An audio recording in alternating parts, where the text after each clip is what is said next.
एक युवक के हाथ पर अजीब सी परतदार चमड़ी निकल आई थी। वह रोज उन परतों को खुरच कर बारीक पाउडर बना लेता था। अनजाने में उसने कुछ चौंकाने वाला खोज लिया। जब वह पाउडर सूप में गिरता तो ढेर सारे ग्राहक उस दुकान की ओर खींचे चले आते थे, लेकिन वह लड़का किसी को भी यह बात बताने की हिम्मत नहीं जुटा पाया। हर बार जब वह तीखा सूप बनाता तो उसमें थोड़ा सा वही पाउडर डाल देता ताकि स्वाद और बढ़ जाए। सिर्फ 1 महीने में उसने होटल को 3 मिलियन कमा कर दे दिए। हालांकि जिस दिन वेतन दिया जाता था, मालिकन ने सारा श्रेय मिशेलिन शेफ को दे दिया। यहाँ तक कि वह उसकी तीखी सूप की आलोचना करती थी, कहती थी कि इससे रेस्तरां का स्तर गिरता है। उसने बिना बताए उसके वेतन से 500 यूरो काट लिए। उसका मूल वेतन 2500 यूरो था। रहने और बिजली का खर्च काट लिया गया, इसलिए उसे सिर्फ 2000 यूरो ही मिले।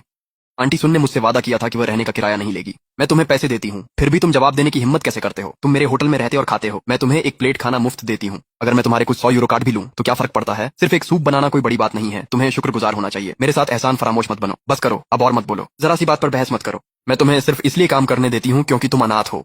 अगर ऐसा नहीं होता तो मैं तुम्हें रसोई से निकाल देती। लेकिन अंकल सुन, जो सूप मैं बनाता हूँ बहुत से लोग सिर्फ उसे चखने के लिए आते हैं। तुम्हें उस साधारण सूप का जिक्र करने की हिम्मत कैसे हुई? क्या तुम्हें पता है कि यह एक मिशेलिन 5 स्टार रेस्टोरेंट है? ये कोई सड़क किनारे का साधारण सूप वाला ठेला नहीं है। नमस्ते डॉक्टर शांग। क्या हुआ? क्या उनकी बीमारी और बिगड़ गई है? कितने पैसे की जरूरत है? 2500।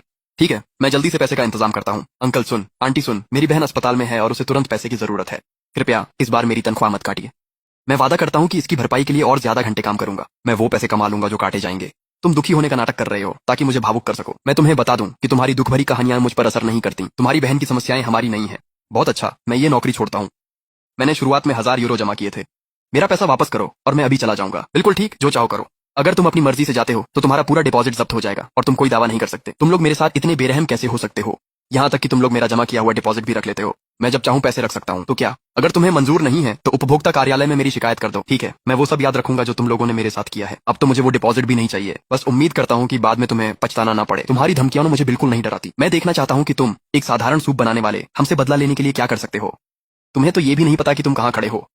अब चले जाओ, तुम्हारे बिना हम और बेहतर रहेंगे। भाई मुझे माफ कर दो। ये सब मेरी गलती है कि मैंने तुम्हें इसमें घसीटा और तुमने अपनी एकमात्र स्थिर नौकरी भी खो दी।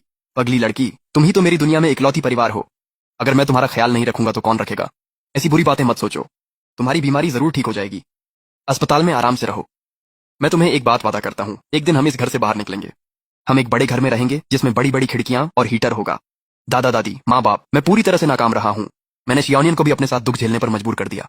अब से मैं हमारे परिवार की तीखी सूप की रेसिपी सबको बताऊंगा। मैं पैसे कमाऊंगा ताकि अपनी बहन का इलाज करा सकूं। मैं उन सभी लोगों को गहराई से पछताने पर मजबूर कर दूंगा जिन्होंने हमें नीचा दिखाया और बुरा बर्ताव किया। तीखी सूप की आत्मा उसके बेस शोरबे में होती है। इसे ताजा भेड़ और गाय के मांस से तैयार करना चाहिए।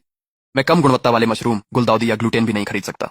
और जहां तक ग्लूटेन के लिए आटे की बात है, केवल उच्च गुणवत्ता वाला आटा ही लचीला बनावट देता है। लेकिन मेरी जेब में सिर्फ 100 यूरो हैं। मुझे हर एक सामग्री पर बचत करनी होगी। क्या तुम शियाओचेन नहीं हो? तुम यहाँ घूम क्यों रहे हो? क्या तुम अपनी सूप के लिए मांस नहीं खरीद रहे हो? मैंने तुम्हारी सूप चखी है, वह सच में बहुत स्वादिष्ट है। शांग मैडम, मैंने फुमानहे रेस्टोरेंट की नौकरी छोड़ दी है। क्या तुमने नौकरी छोड़ दी? क्यों? बहुत से लोग सिर्फ तुम्हारी सूप चखने आते हैं। सारे पड़ोसी जानते हैं कि क्या हो रहा है। तुम्हारे चाचा और चाची बहुत कंजूस हैं। वे हमेशा तुम्हारे वेतन का कुछ हिस्सा काट लेते हैं। मुझे पता है कि तुम मुश्किलों से गुजर रहे हो बेटे। ये मांस तुम्हारे लिए एक तोहफा है। जब भविष्य में तुम सफल हो जाओ तो बस मुझे अपनी सूप चखने के लिए बुला लेना। चिंता मत करो बेटे, जिसके पास हुनर हो वह कभी भूखा नहीं रहेगा। बहुत बहुत धन्यवाद श्रीमती शांग। सभी पड़ोसियों का भी बहुत धन्यवाद। श्रीमती शांग, श्रीमती ली, मोहल्ले के चाचा चाची, मैं आप सबका यह एहसान कभी नहीं भूलूंगा। मैं अब शोरबा बनाना शुरू करता हूँ। मेरे दादाजी ने मुझे सिखाया था कि लचीला ग्लूटेन यानी तीखी सूप के लिए ग्लूटेन बनाने के लिए आटे को हजारों बार गूंदना पड़ता है। सिर्फ तभी आपको एकदम सही बनावट वाला ग्लूटेन मिलता है।